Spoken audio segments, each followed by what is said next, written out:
하겠습니다.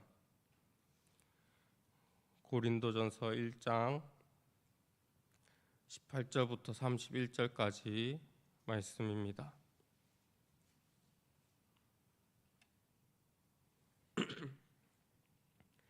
다 찾으셨으면 함께 봉독하도록 하겠습니다. 십자가의 도가 멸망하는 자들에게는 미련한 것이요 구원을 받는 우리에게는 하나님의 능력이라. 기록된 바 내가 지혜 있는 자들의 지혜를 멸하고 총명한 자들의 총명을 패하리라 하였으니, 지혜 있는 자가 어디 있느냐? 선비가 어디 있느냐? 이 세대의 변론가가 어디 있느냐? 하나님께서 이 세상의 지혜를 미련하게 하신 것이 아니냐? 하나님의 지혜에 있어서는 이 세상의 자기 지혜로 하나님을 알지 못하므로 하나님께서 전도에 미련한 것으로 믿는 자들을 구원하시기를 기뻐하셨도다. 유대인은 표적을 구하고 헬라인은 지혜를 찾으나 우리는 십자가에 못 박힌 그리스도를 전하니, 유대인에게는 거리끼는 것이요 이방인에게는 미련한 것이로되 오직 부르심을 받은 자들에게는 유대인이나 헬라인이나 그리스도는 하나님의 능력이요 하나님의 지혜니라.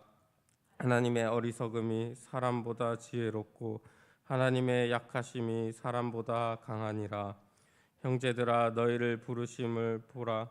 육체를 따라 지혜로운 자가 많지 아니하며 능한 자가 많지 아니하며 문벌 좋은 자가 많지 아니하도다. 그러나 하나님께서 세상에 미련한 것들을 택하사 지혜 있는 자들을 부끄럽게 하려 하시고, 세상에 약한 것들을 택하사 강한 것들을 부끄럽게 하려 하시며, 하나님께서 세상에 천한 것들과 멸시받는 것들과 없는 것들을 택하사 있는 것들을 패하려 하시느니, 이는 아무 육체도 하나님 앞에서 자랑하지 못하게 하려 하심이라. 너희는 하나님으로부터 나서 그리스도 예수 안에 있고, 예수는 하나님으로부터 나와서 우리에게 지혜와 의로움과 거룩함과 구원함이 되셨으니, 기록된 바 자랑하는 자는 주 안에서 자랑하라 함과 같이 하려 함이라. 아멘.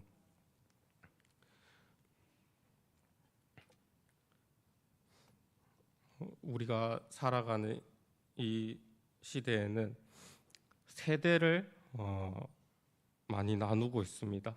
지금 우리가 주된 세대라고 할 수 있는 MZ 세대라는 그런 용어가 있는데, 이 MZ 세대는 그 시대의 그 세대만의 그런 특징이 있고, 그 MZ 세대뿐만 아니라 과거에 있었던 X 세대, Y 세대, 이런 세대들도 각자의 특징을 가진 그런 세대들로 자라나고 있습니다.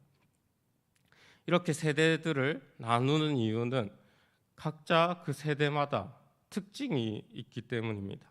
각자 가진 가치관들이 서로 다르기 때문에 그것들이 세대 차이를 가져오게 되었고, 세대 간의 갈등 또 분열을 만들게 되었습니다.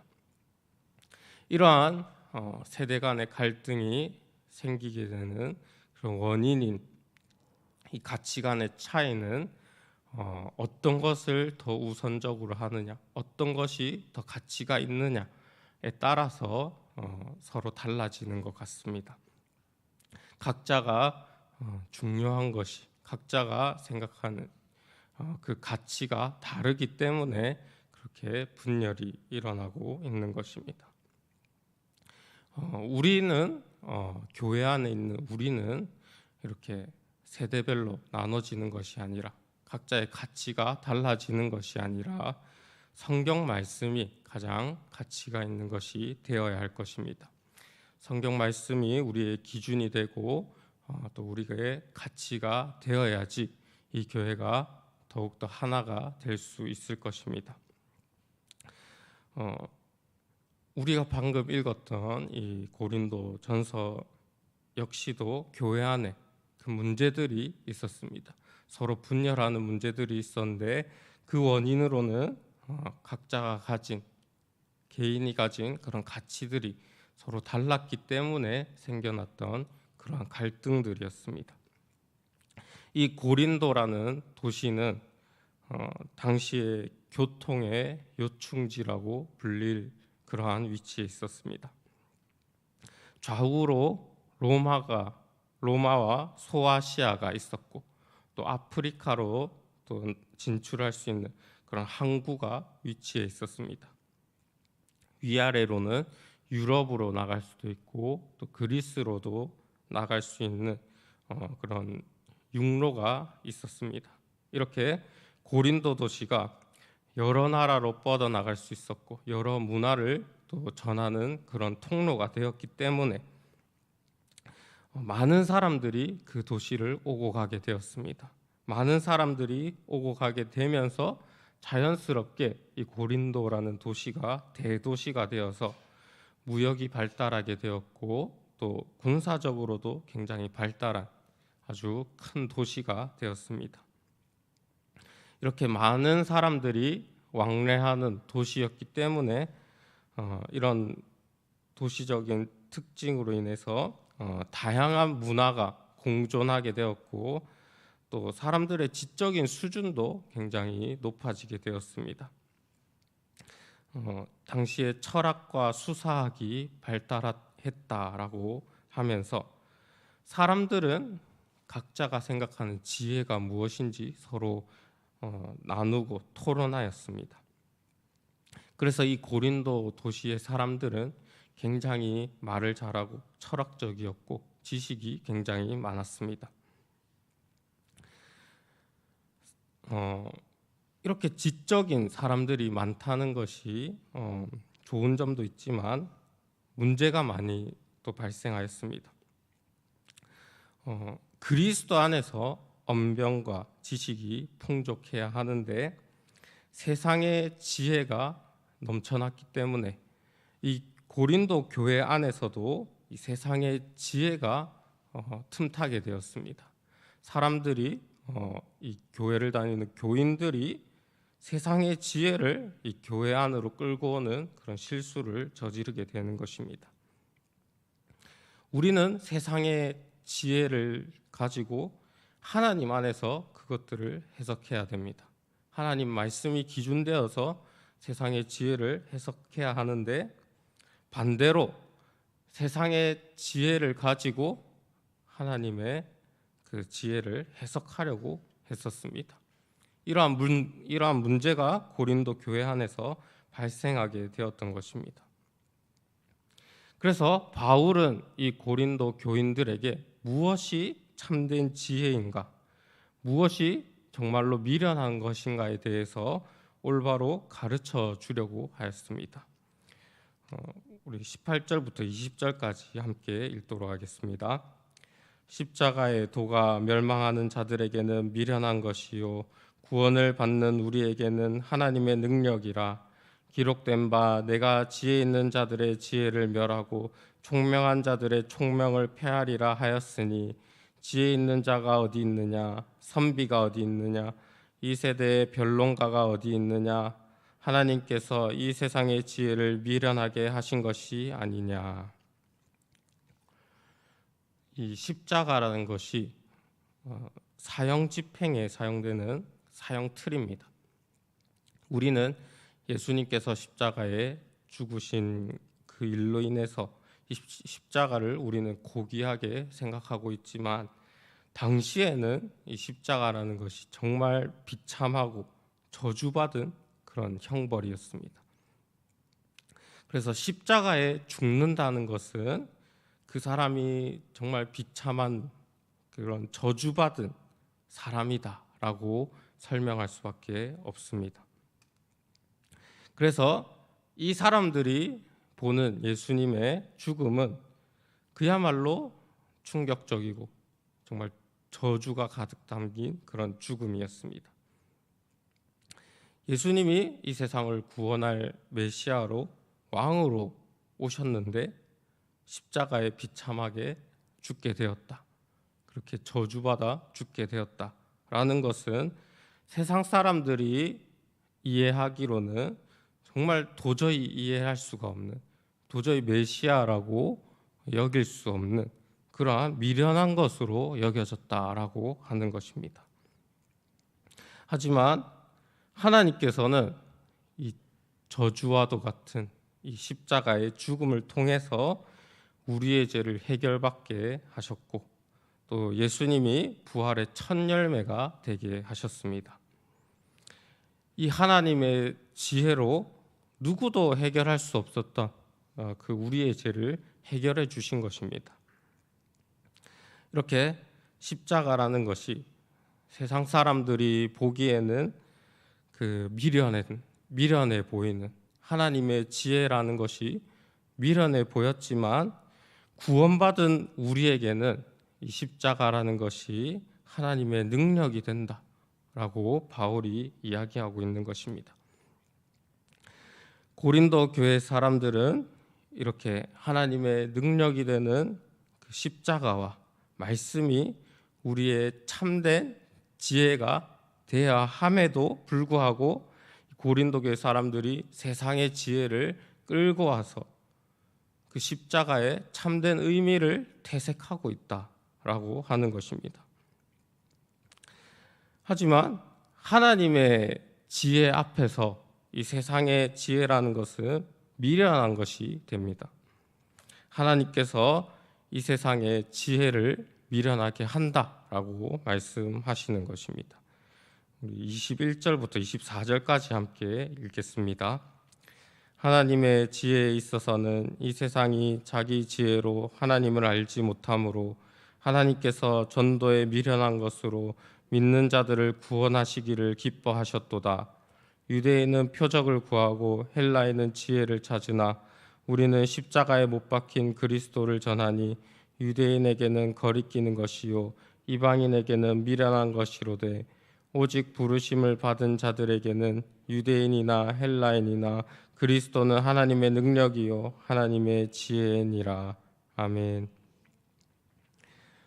이 세상에 아무리 그 지혜를 합쳐도 하나님의 지혜의 수준까지 도달할 수가 없습니다. 그래서 하나님께서 우리에게 친히 말씀을 주셨고 이 십자가의 도를 알게 해주신 것입니다. 그 어떤 사람이 도를 닦고 수행을 해서 깨달을 수 있는 지혜가 아니라 하나님께로부터 우리가 온전히 받게 되는 그 선물인 것입니다. 구원의 선물이 우리에게 주어지는 것이기 때문에 하나님께서는 이 세상이 보기에 미련해 보이는 그 전도로 믿는 자들을 구원하시기를 기뻐하신다라고 하는 것입니다. 예수님께서 우리 죄를 위해 십자가에 죽으시고 부활하셨다라는 복음으로 우리가 구원받는 것을 기뻐한다라고 하시는 것입니다. 그런데 유대인은 표적을 구했고 헬라인은 지혜를 찾았습니다. 유대인은 항상 구원의 증거를 찾았습니다. 항상 증거를 찾기 원했고 이 세상을 구원할 강력한 정치적인 메시아의 모습을 원했습니다. 예수님께도 이러한 모습을 기대했습니다. 헬라인은 이성적으로 납득하기를 원했습니다. 스스로 납득할 때 스스로 납득할 만한 그 구원의 길을 찾고자 했습니다. 그들이 생각할 때 그들의 이성으로는 이 십자가라는 구원의 길이 미련한 것이라고 생각이 되었습니다. 하지만 유대인도 헬라인도 찾지 못한 진정한 구원의 길은 십자가에 죽으시고 부활하신 예수 그리스도뿐입니다. 유대인은 이 메시아로 오신 예수님을 십자가에 못 박고 그 피를 자신들에게 돌려라라고 직접 얘기했기 때문에 이 십자가에 달리신 예수님의 일이 거리끼는 일이 되었습니다. 헬라인들은 예수님의 그 십자가가 미련한 것으로 보였습니다. 하지만 부르심을 받은 사람들, 부르심을 받은 우리에게는 그리스도는 하나님의 능력이고 하나님의 지혜다라고 하고 있습니다. 우리에게 이 십자가는 하나님의 능력이고 지혜인 것입니다. 어떠한 세상적 학문과 지혜로움보다도 더 지혜롭고 능력이 있는 것이 이 십자가다라고 말하고 있는 것입니다.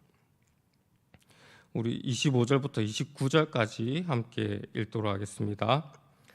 하나님의 어리석음이 사람보다 지혜롭고 하나님의 약하심이 사람보다 강하니라. 형제들아, 너희를 부르심을 보라.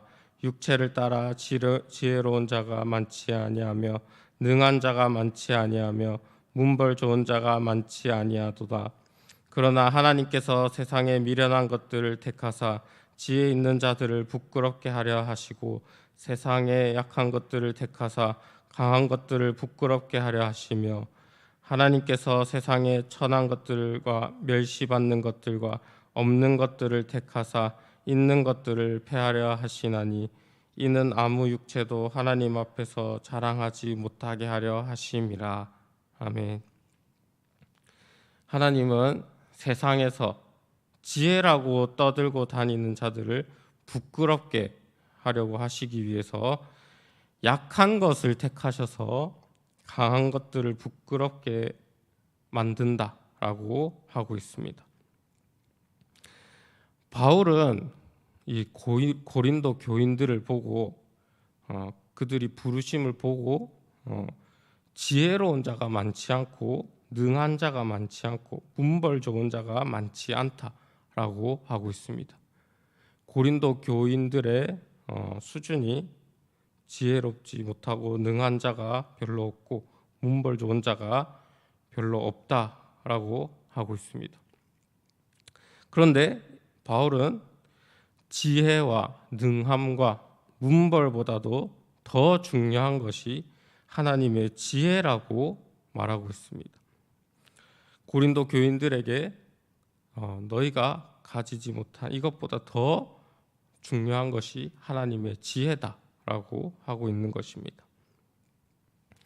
우리에게도 세상적인 지혜, 지식, 문벌, 학벌보다 더 중요한 것이 하나님의 지혜다라고 알려주는 것입니다. 이 하나님 나라의 가치관은 세상의 가치관으로 볼 때 미련한 것일 수도 있습니다. 우리가 세상적인 가치관에 물들게 되면 교회가 미련해 보이게 됩니다. 왜냐하면 세상적인 가치관으로 볼 때 하나님 나라의 가치관이 미련해 보이기 때문입니다. 그래서 복음의 능력을 의심하게 됩니다. 말씀의 능력을 의심하게 되는 것입니다. 그래서 그 의심이 이제 세상적인 가치관을 교회로 끌고 오는 그런 결과를 가져오게 되고 어떻게든 세상 사람들이 보기에도 정말 지혜로운 교회다 이렇게 만들려고 잘못된 방법으로 교회를 만들려고 하게 되는 것입니다. 하지만 하나님께서 우리를 택하신 이유가 세상적인 지혜를 나타내려고 택하신 것이 아니라 하나님의 지혜를 나타내도록 하기 위한 것이다 라고 분명히 말하고 있습니다. 세상에 천한 것과 멸시받는 것들과 없는 것들을 택하셔서 있는 것들을 폐하기 위해서 우리를 부르셨다라고 하고 있습니다. 우리 역시도 잘나서 이 세상적으로 잘나서 부르심을 받은 것이 아니라 오히려 없기 때문에 우리를 이 자리에 부르셨고 그 하나님의 지혜를 전하도록 우리를 부르신 것입니다. 그렇기 때문에 우리는 겸손하게 나아가야 하는 것입니다. 내가 능력이 있고 내가 지혜가 있고 내가 무언가 가지고 있는 것이 아니라 오히려 내가 부족하기 때문에 하나님께서 나를 더욱 사용하신다라는 것을 우리가 깨달아야 하는 것입니다. 하나님께서 부족한 우리를 택하시고 이 자리에 모으셔서 하시고자 하는 일이 하나님 앞에서 아무 육체도 자랑하지 못하게 하도록 하는 것입니다. 오직 하나님의 능력만 나타날 수 있도록 하기 위해서 우리를 택하셨다라고 하는 것입니다. 그래서 전도에 미련한 것으로 하나님을 나타내고자 하시는 것입니다. 30절부터 31절까지 함께 읽겠습니다. 너희는 하나님으로부터 나서 그리스도 예수 안에 있고 예수는 하나님으로부터 나와서 우리에게 지혜와 의로움과 거룩함과 구원함이 되셨으니 기록된 바 자랑하는 자는 주 안에서 자랑하라 함과 같게 하려 함이라. 아멘. 우리는 그리스도 예수 안에 있는 자들이라고 하고 있습니다. 예수님이 우리의 지혜가 되고 우리의 의로움이 되고 우리의 거룩함이 되고 우리의 구원함이 되는 것입니다. 그렇기 때문에 우리가 자랑할 것은 다른 것이 아니라 예수님밖에 없는 것입니다. 이 바울이 오늘 기록한 이 편지는 예수님으로부터 벗어난 고린도 교회 사람들에게 오직 예수님만 나타내야 된다. 우리는 다른 것이 아니라 오직 예수님만 나타내야 할 것이다 라고 촉구하기 위해서 이 편지를 기록하였습니다. 우리의 삶에는 예수님만 드러나고 있습니까? 다른 지혜나 다른 자랑거리를 우리가 나타내고 있지는 않습니까? 바울이 이야기했던 것처럼 오직 우리의 자랑거리는 예수님이 되어야 할 것입니다. 세상이 우리를 미련하게 볼지라도 그 세상의 지혜보다 훨씬 더 뛰어나신 하나님의 지혜, 그 복음의 능력으로 우리가 살아가야 할 것입니다. 이렇게 하나님께서 우리에게 주신 그 지혜, 오직 그 예수님만을 드러내면서 오늘 하루도 살아가실 수 있는 저와 여러분들 되시기를 간절히 바라겠습니다. 함께 기도하도록 하겠습니다.